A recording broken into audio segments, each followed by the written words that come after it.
ఎవడ్రా? ఎవడు? రే దేవా, వద్దురా, వెళ్దాం పదా. చెప్పరా ఎవడు? విడదీయలేని స్నేహం ఉండేది.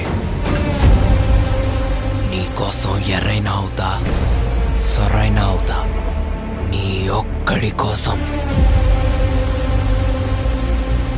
నువ్వు ఎప్పుడు పిలిచినా నేనిక్కడికొస్తా. ఈ కథ 1000 ఏళ్ల క్రితం మొదలైంది. మహమ్మద్ గజనీ జంగీస్ ఖాన్ల కన్నా క్రూరమైన బందిపోట్లుండేవాళ్ళు. ఈ బందిపోట్లు కొన్ని వందల సంవత్సరాలు వాళ్ళకెదురు లేకుండా ఎదిగారు. ఆ ఖాన్సార్ అనే అడవిని ఒక కోటగా మార్చుకున్నారు. ఆ ఖాన్సార్ ఒక సామ్రాజ్యమైంది.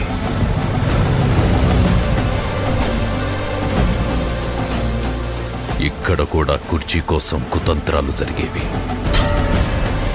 నేనుండగా నా కొడుకు వరదరాజమన్నారిని త్వరగా చూడాలనేది నా కోరిక. రాజమన్నార్ తిరిగొచ్చాక వరద దొరవుతాడు. రాజమన్నార్ తిరిగొచ్చేడు వర్తానే లేడు.